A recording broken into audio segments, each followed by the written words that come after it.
किसान भाइयों नमस्कार। किसान भाइयों, ये जो वीडियो आप लोगों को दिखा रहा हूँ, ये आपको बता रहा हूँ कि किस तरह से सौर ऊर्जा के माध्यम से आप बिजली की जो समस्या है उससे मुक्त होकर के किस तरह से अपने जीवन को सँवार सकते हैं, किस तरह से आप खेती किसानी को आगे बढ़ा सकते हैं।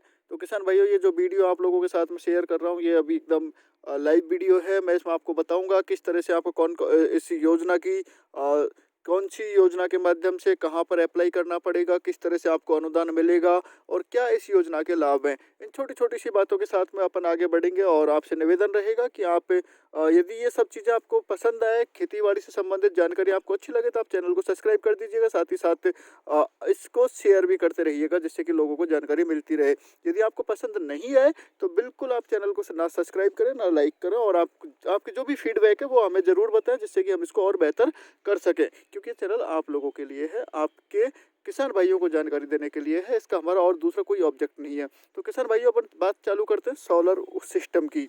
सोलर सिस्टम क्या होता है? ये एक ऐसी मतलब एक लाइट पैदा करने के लिए ये प्लेट सौर ऊर्जा की प्लेट लगी रहती है, जो सूर्य के प्रकाश से अ, लाइट बनाती हैं। लाइट बना करके और ये एनर्जी जनरेट होती है, जिससे मोटर पंप या पंप सेट होता है, वो पानी खींच करके सिंचाई के लिए पानी को काम में लेते हैं।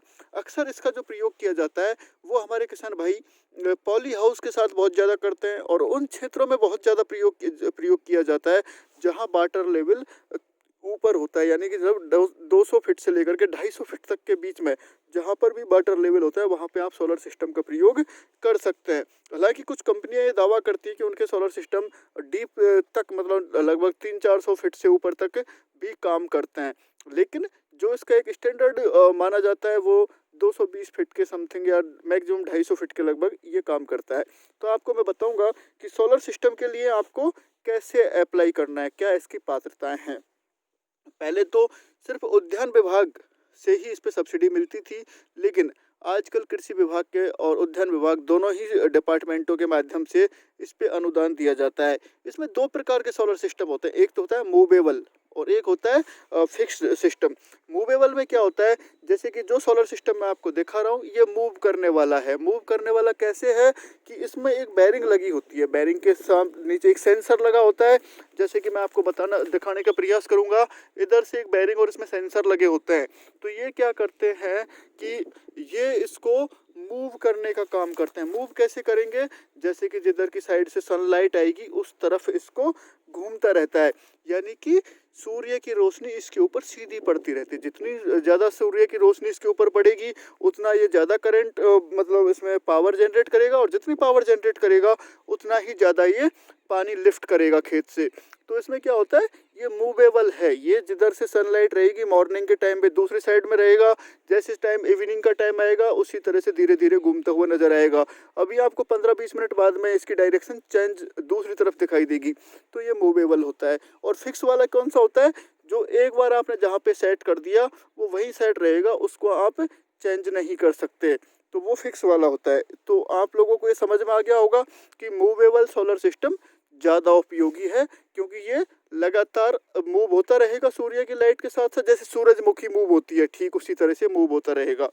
तो ये तो बात हुई इसकी। अब इसके लिए पात्रता क्या है?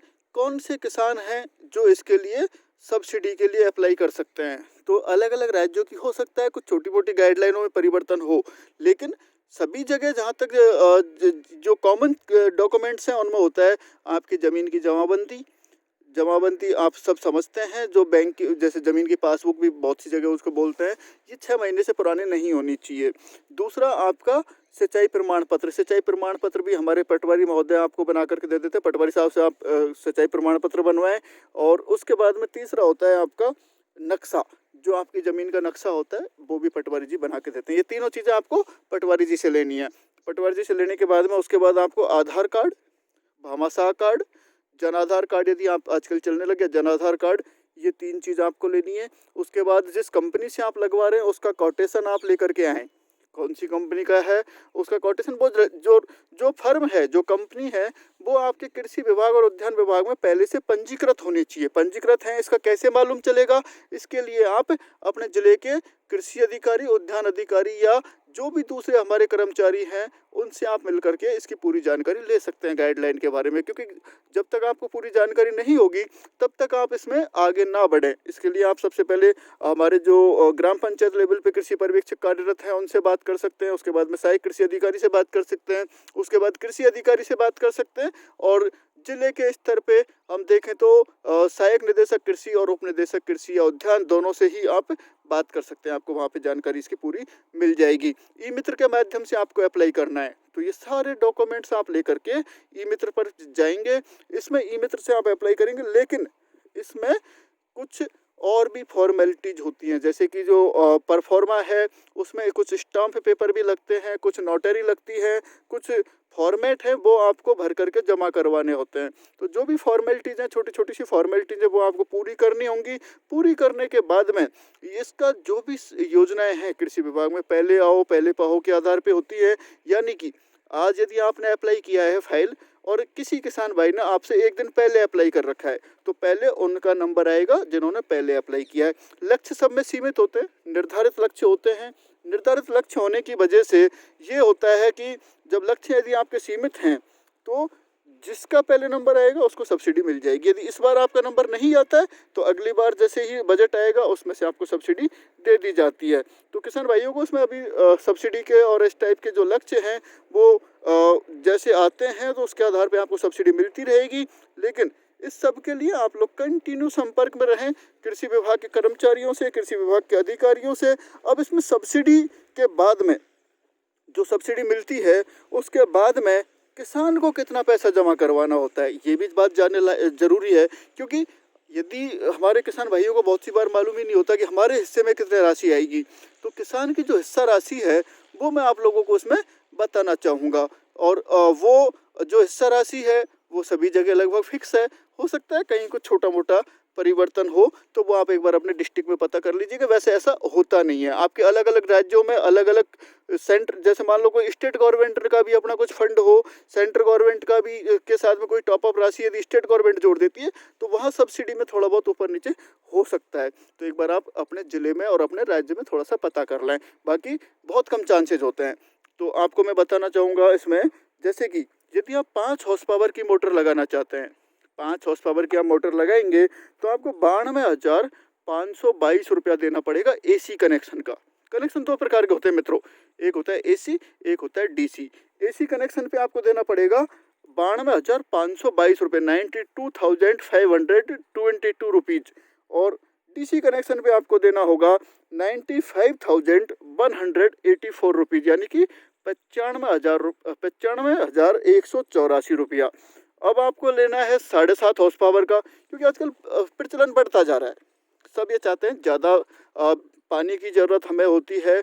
यदि 4,000 स्क्वायर मीटर का आपका पॉली हाउस है तो आप भी चाहेंगे कि आपको थोड़ा बड़ा मिल जाए, जिससे आपका एडिशनल जगह है उसमें भी काम हो जाए। तो 7.5 हॉर्स पावर पे आपको मिलेगा, आपको जो देना पड़ेगा किसान का जो हिस्सा राशि आएगी वो आएगी 1,34,176 रुपया, 1,34,176 रुपीज़ एसी कनेक्शन पर, और 1,40,083 रुपीज़ डीसी कनेक्शन पर, यानी कि 1,40,883 रुपये आपको डीसी कनेक्शन पर देना होगा।